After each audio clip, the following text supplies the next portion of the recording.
पहला क्वेश्चन लिखिए। Question question लिख रही हूँ, आंसर आप लिख लीजिएगा। मैं बस बताती चल रही हूँ answer. Who discovered cell? Robert Hooke ने 1665 में, हाँ, सेल को डिस्कवर करा था। आंसर आपको पता है, लिख लेंगे। सेकंड क्वेश्चन,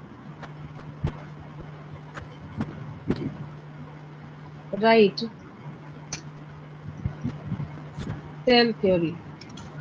ये भी आप बहुत अच्छे से जानते हैं। सेल थ्योरी भी मैंने आपको सिखा रखा है। मतलब अभी अभी जो मैंने आपको स्टेटमेंट दिया है, all living organisms are composed of cells and products of cells, और दूसरा all cells arise from pre existing cells, ये लिखेंगे। उधर से म्यूट कर लेंगे। चलिए थर्ड क्वेश्चन,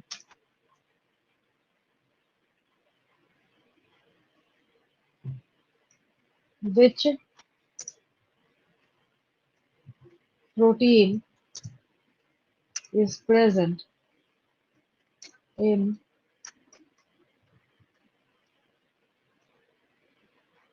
chromosomes?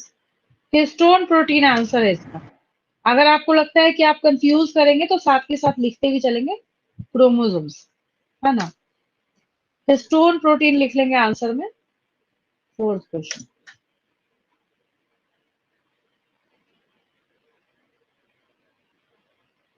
मैं लिख ही देती हूँ पहले क्वेश्चन का answer. Robert Hooke, cell theory आपको लिखना है।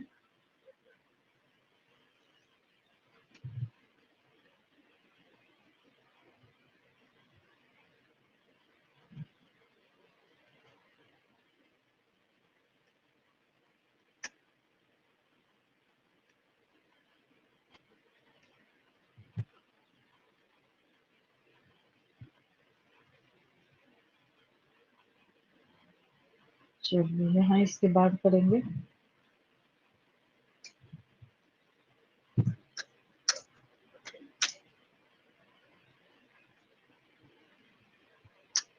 पहला ये, दूसरा ये लिख रखा है आपने।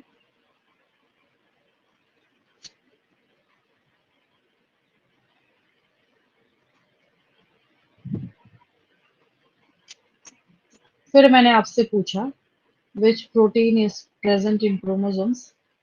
The answer is histone protein.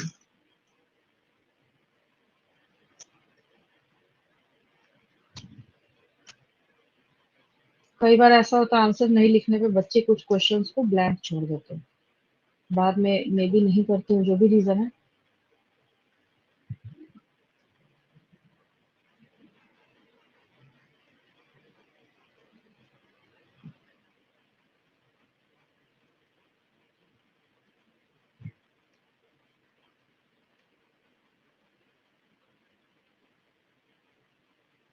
चलिए इस पेज का स्क्रीनशॉट लेंगे, आगे बढ़ रही हूँ। Done ma'am.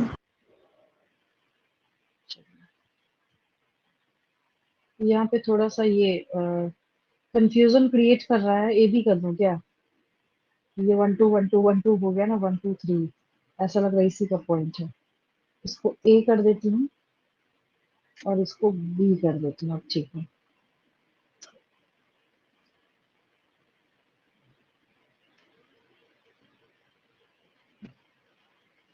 चलिए आगे चलते हैं।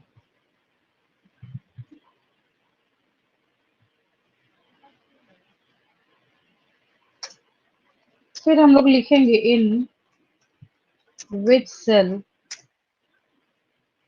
Nucleus occupies the peripheral position।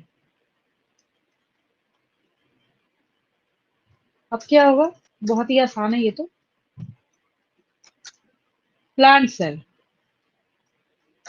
Answer लिखेंगे प्लांट सेल्स। चलिए नेक्स्ट लिखेंगे who discovered life cell.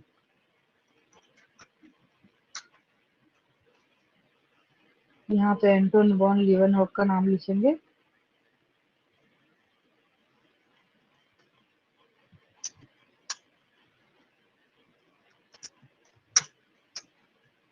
Anton von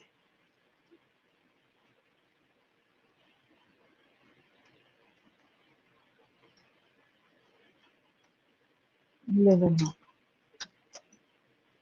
Then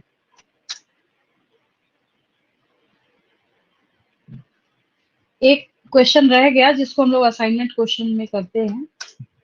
Who coined the term protoplasm? ये आपने 9th क्लास में भी पढ़ा था.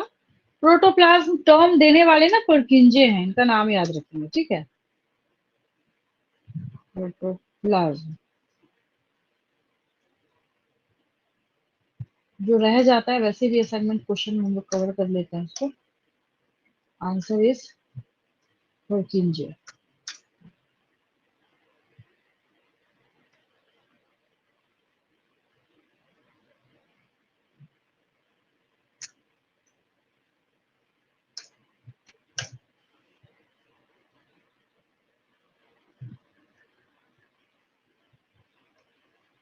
Who discovered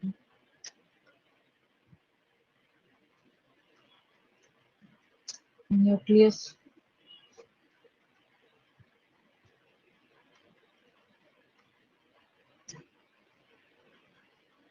बताइए आपको.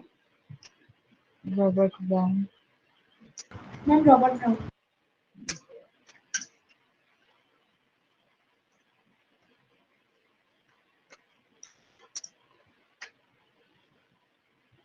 चलिए इस पेज का लेंगे स्क्रीनशॉट. अगर आपने नहीं लिखा है, लिख रहे हैं तो बहुत अच्छी बात है.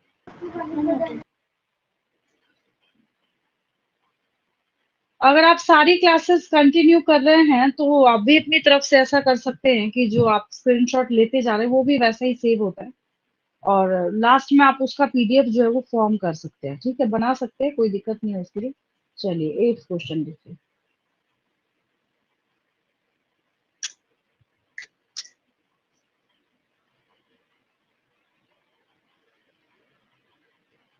Mention nucleic acids.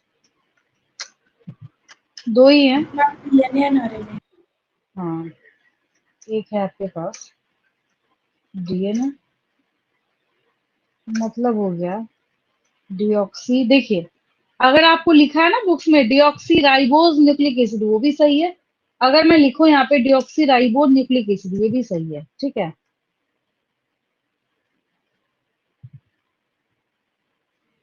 अगर यहाँ पे राइबोज, ये भी सही है न्यूक्लिक एसिड.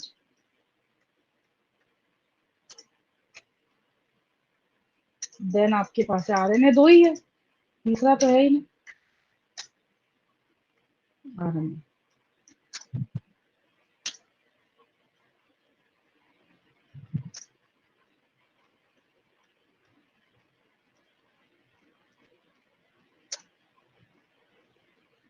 9th और 10th क्वेश्चन आपको करना है, जो बचपन में करते थे आप. 9th क्वेश्चन है ताकि आपको थोड़ी कन्वीनियंस हो जाए अगली क्लास में समझने में. डिफरेंशिएट बिटवीन, थोड़ा सा क्या, 100%. बायोलॉजिकल क्लासिफिकेशन चैप्टर जो है वो बहुत हेल्प करेगा आपको यहाँ पे. Differentiate between prokaryotes and eukaryotes.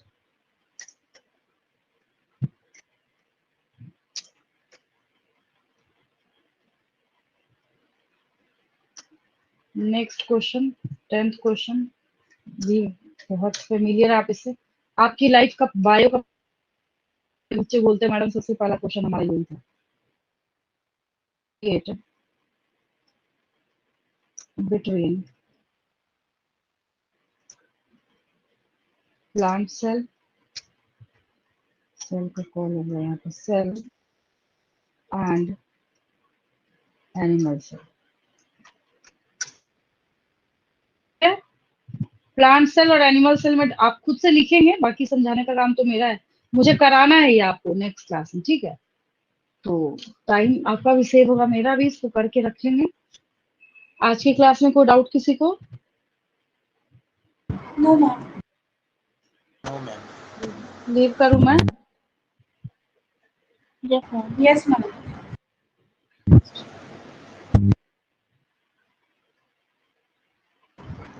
Thank you, ma'am.